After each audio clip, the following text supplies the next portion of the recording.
আসসালামু আলাইকুম। আশা করি তোমরা সবাই ভালো আছো। আল্লাহর রহমতে আমিও ভালো আছি।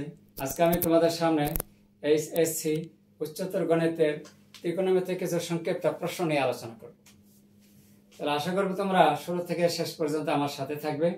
তোমরা যদি ধৈর্যের সাথে মনোযোগ সহকারে যদি ভিডিওটি দেখো, তোমরা খুব সহজভাবে বুঝতে পারবে। আজকে আমার এই ক্লাসটি তোমাদের মধ্যে যারা হয়তো ঢাকা বিশ্ববিদ্যালয় বা বুয়েট এবং রাজশাহী বিশ্ববিদ্যালয়ে যারা ভর্তির জন্য প্রিপারেশন নিচ্ছে তাদের জন্য এই ক্লাসটি গুরুত্বপূর্ণ।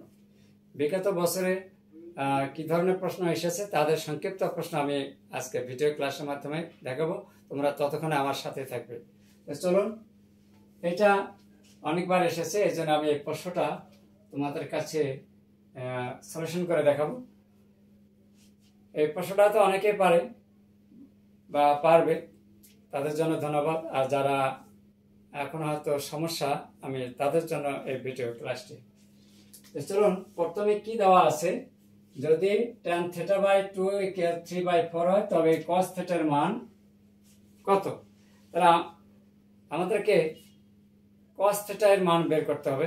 হ্যাঁ, তোমরা হয়তো জানবে যে cos θ সমান cos θ একটা সূত্র আছে, এর মূল সূত্র হচ্ছে cos 2θ। এর সমান লেখা যাবে, যেহেতু আমাদের tan এর মানটা দেওয়া আছে, এই জন্য cos 2a সমান হচ্ছে 1 - tan square by 1 + tan square. এই সূত্রটা আমরা এখন অ্যাপ্লাই করব। তাহলে প্রথমে কি দেওয়া আছে সেটা আমরা নিয়ে নেই। দেওয়া আছে tan θ/2 3/4। যেহেতু আমাদের এখানে cos θ এর মান চাওয়া হয়েছে, অতএব আমাদেরকে জানতে হবে cos θ সমান কি লেখা যায়। জানি cos θ 1 - tan square θ/2 by 1 + tan square θ/2।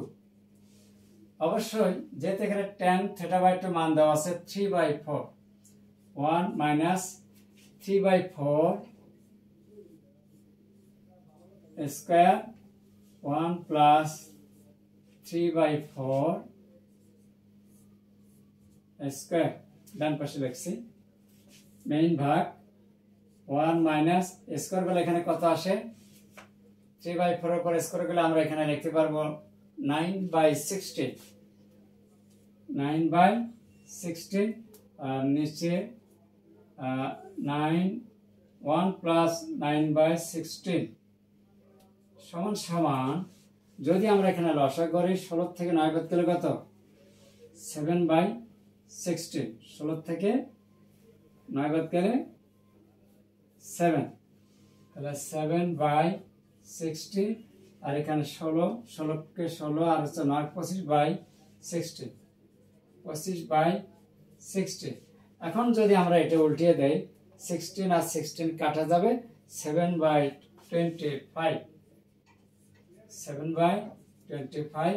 এটা হচ্ছে আমাদের উত্তর। তাহলে আশা করি তোমরা বুঝতে পেরেছো। এখানে হচ্ছে মূল বিষয়টা হচ্ছে cos θ এর সমান সূত্রটা কি হবে, কি এর সমান আমরা কি জানি, এইটা হচ্ছে মূল বিষয়। তাহলে cos θ সমান, অর্থাৎ cos 2a হচ্ছে মূল সূত্র। cos 2a সমান হচ্ছে cos square a - sin square a, আরেকটা হচ্ছে 2 cos স্কয়ার a - 1, আরেকটা হচ্ছে 1 - 2 sin স্কয়ার a, আরেকটা লেখা যায় 4 নম্বর যে সূত্রটা আসবে cos 2a 1 - tan square by 1 + tan square. এই তো আমরা এখানে cos θ সমান হচ্ছে 1 - tan square θ/2 plus 1 + tan square θ/2। এই সূত্রটা অ্যাপ্লাই করতে হবে। এটা অবশ্যই তোমাদের মনে রাখতে হবে। সূত্রটা সিম্পল আছে, নরমাল সূত্র। এই তোমাদের মধ্যে যাদের সূত্রগুলো এখনো অজানা আছে, হ্যাঁ, তাহলে তোমরা অবশ্যই সূত্রগুলো ক্লিয়ার করে নেবে। দেখবে তোমাদের কাছে গণিত অনেক সুন্দর, অনেক ভালো লাগবে। আর তোমরা অবশ্যই জানো যে গণিত মানে সূত্র, আর সূত্র ছাড়া গণিত চলতে পারে না। এর জন্য যারা গণিত করবে তাদের অবশ্যই সূত্রগুলো ক্লিয়ার করে নিতে হবে। আজকে ছিল এই আমার ভিডিও।